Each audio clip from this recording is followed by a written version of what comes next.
अरविंद केजरीवाल को supreme court से मिली अंतरिम जमानत, लेकिन जेल में ही रहना होगा। शराब घोटाला मामले से जुड़ी मनी लॉन्ड्रिंग केस में दिल्ली के मुख्यमंत्री अरविंद केजरीवाल को सुप्रीम कोर्ट से अंतरिम जमानत मिल गई है।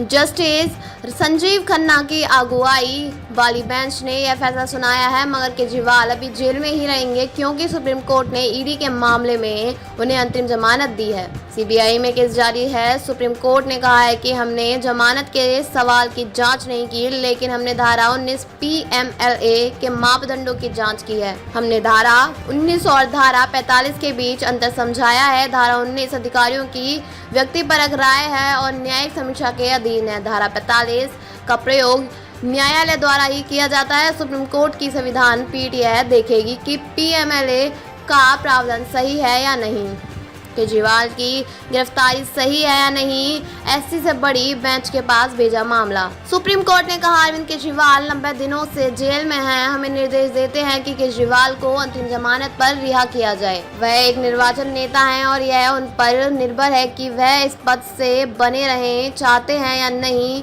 शीर्ष अदालत ने बाद में इस मामले को बड़ी बेंच के पास ट्रांसफर कर दिया। बड़ी बेंच की सुनवाई उन्हें अंतरिम जमानत मिली। केजरीवाल के वकील ने क्या कहा? सुप्रीम कोर्ट से अंतरिम जमानत मिलने के बाद अरविंद केजरीवाल के वकील ऋषिकेश कुमार ने कहा कि सुप्रीम कोर्ट ने उन्हें बताया अंतरिम जमानत दे दी है और धारा 19 और गिरफ्तारी के मुद्दे को बड़ी बेंच के पास भेज दिया है। सीएम केजरीवाल जेल में ही रहेंगे क्योंकि सीबीआई मामले में उनकी जमानत अभी लंबित है। केजरीवाल ने ईडी की गिरफ्तारी को दी है चुनौती। केजरीवाल ने दिल्ली शराब नीति केस में ईडी की गिरफ्तारी को चुनौती दी है। सुप्रीम कोर्ट ने इस केस की 17 मई को सुनवाई की थी और फैसला सुरक्षित रख लिया था। इसके साथ ही कहा था कि केजरीवाल जमानत के लिए ट्रायल कोर्ट जा सकते हैं। केजरीवाल ने अपनी गिरफ्तारी और उसके बाद ईडी की हिरासत में भेजे जाने को लेकर दिल्ली हाई कोर्ट में याचिका लगाई थी। 9 अप्रैल को दिल्ली हाई कोर्ट ने केजरीवाल की गिरफ्तारी को सही करार दिया था। इस फैसले के खिलाफ केजरीवाल सुप्रीम कोर्ट पहुंचे। दिल्ली एचसी ने गिरफ्तारी को सही ठहराया था। इसके बाद सुप्रीम कोर्ट ने 15 अप्रैल को केजरीवाल की याचिका पर प्रवर्तन निदेशालय ईडी से जवाब मांगा था।